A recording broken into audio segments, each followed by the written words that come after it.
Sports world, not just the football world, the sports world, talking about what happened last night to Tua Tagovailoa. Concussions are a major topic of conversation, of course, in football, hockey, and soccer, and lots of concerns around how the Tua situation has been handled. Yeah, absolutely. Just like really devastating to see that, seeing other, former NFL players, Ryan Shazier, seeing him tweeting out like, hey man, I've been there. The hospital staff at UC will take great care of you. Just something really, really hard to watch last night with Tua. Yeah, really hard to watch last night with Tua. And let's get into talking about it. Yeah, so getting back to that scary situation on Sunday, we do want to talk more about that. So Tua took a really late hit there in the late part of the second half. That was him at the second quarter, I should say. So he was taken to the hospital with head and neck injuries and was released after the game, traveling back to Miami on the team plane. Now, that injury comes just 4 days after, if you remember, Tua was evaluated for a concussion against the Bills. And we do want to bring in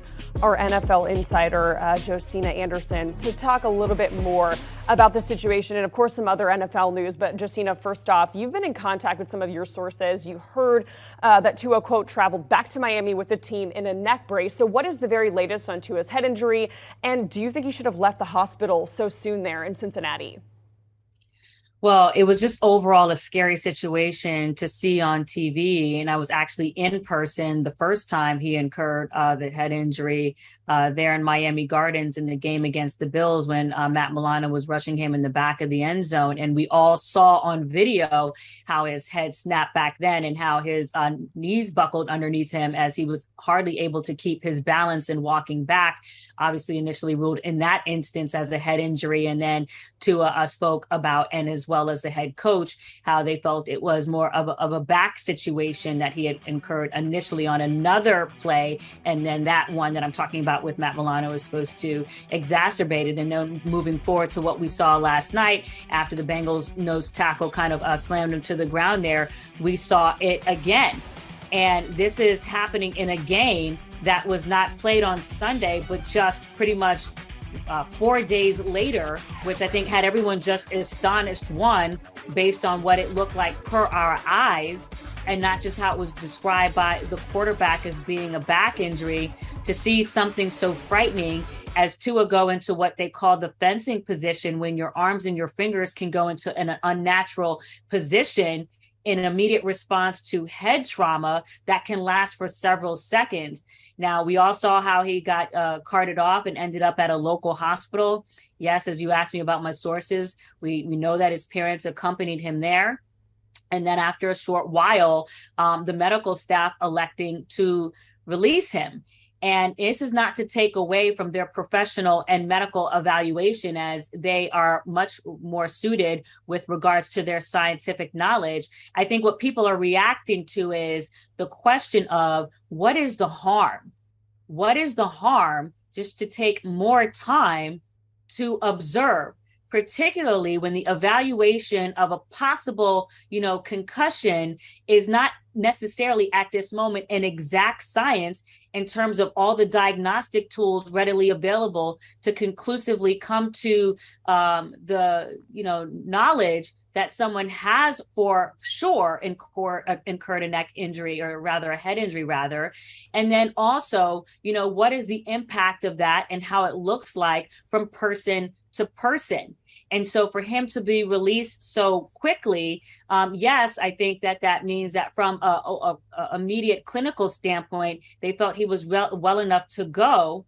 But what we know about head injuries is that sometimes it can take a longer time, not only to show symptoms, to feel them and to be able to relate them, let alone the outside and external pressure that an athlete may feel, not saying that Tua is in this circumstance, to fully, just convey everything that they're experiencing at that time. So I think that was, somewhat astonishing. And then, yes, the knowledge that I was told that he went back with the team in a neck brace, that initial scans revealed that he didn't suffer any broken bones, but that you're going to, have that MRI later on to try to see if they can find something more definitive relative to his overall head and neck condition, because we all know that you can't really conclusively say, whether you have a concussion or not based off of a diagnostic test. So they use a variety of responses from, the patient or the player, or in this case, obviously Tua, to determine if that is the case or not. Mm-hmm. And also, Josina, the NFL Players Association, they are going to be investigating the handling of Tua's injury. They were just tweeting out, quote, "Our investigation into the potential protocol violation is ongoing." Have you heard any update on this? Well, it's not so much that any of us have received a conclusive, outcome to the NFLPA's investigation. I think the question that I have is, what is taking so long? I mean, I obviously know that there's a series of interviews that have to happen, not just with the Dolphins medical staff, but also the independent neurologist that's there to basically take a decision like this out of the quarterback's hand, out of the team's hand, and anyone that's specifically involved with the organization and all the other internal considerations that you would want separate from an independent evaluation.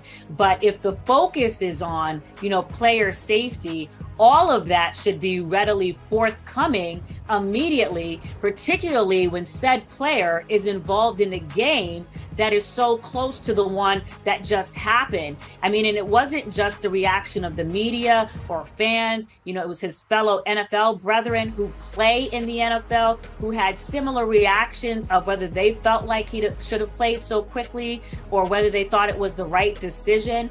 So all of that is so astonishing. It doesn't matter if the player is a star player, any person, seeming like they're having such a, biological and immediate response to incurring what appears to be head trauma is just very troublesome to see. And you would rather it feel like the organization and the NFLPA and the NFL, all of them collectively, are doing their best to err on the side of caution, rather than what it might look like in, just immediately. And I say this quickly, just for people who are listening. I suffered a concussion myself years ago when I was on a plane and someone was removing luggage from the overhead compartment and it fell on my head.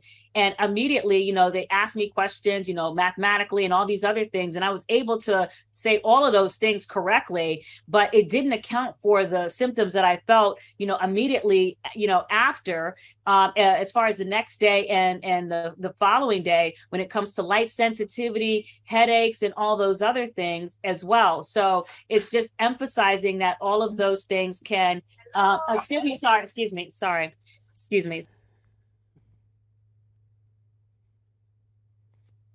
It's just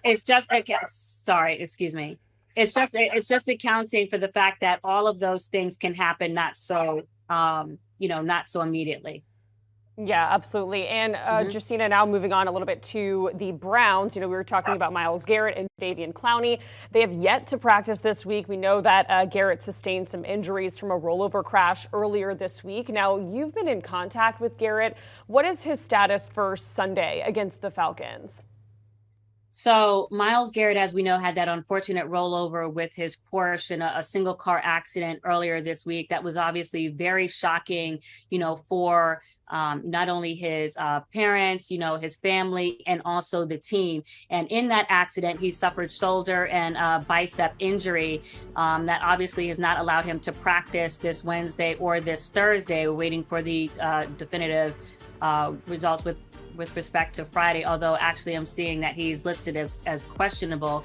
Now, I did have an opportunity to speak to his mother, Audrey, who rushed by his side in addition to his family after going through this accident. And they told me before I took off here to come to Georgia that, he's healing quickly and he feels okay. It's good to see that he obviously didn't suffer any significant life injuries, clearly. He would like to play, I'm told, and obviously per, kind of his persona on the field, I think that fits his bravado, wanting to show that he's okay. But clearly the Browns have a decision to make as they have this game against Atlanta as to whether that's in his best interest, kind of similar to what we're talking about with Tua in terms of just waiting more time. So he is rather officially listed as questionable, as well as Jadeveon Clowney, who suffered that ankle injury week 2, who also did not practice. So in this game against Atlanta, the Browns defensive end may be not playing or starting for the team. And now moving on to that matchup over in London, Saints versus the Vikings. So Michael Thomas, we know that he's been ruled out, and Jameis Winston is doubtful for the game. So it looks like Andy Dalton will be under center against the Vikings. So Josina, what does this mean for the Saints offense and just Jameis Winston's future in general? Well, it's very tough because Jameis Winston started off to a really good start last year with the team as QB1 for the Saints when they were off to a 5-2 beginning, and then he suffered this ACL injury. And you really wanting to kind of come off and start very strong and trying to reestablish yourself, as not only healthy, but in his overall evolution since leaving and being the quarterback from the Tampa Bay Buccaneers and getting into a good groove initially with Sean Payton and now trying to do that with Dennis Allen as the head coach. The team starting off 1-2, Jameis Winston obviously would like to be better than the touchdown interception ratio that he has right now at 4 touchdowns and 5 interceptions. So this is really, frustrating for him. I know the head coach, Dennis Allen, had said this week that Jameis would have thought that he would have kind of healed from the series of injuries that he's been dealing with since preseason, really, in terms of just kind of being able to come from that quickly.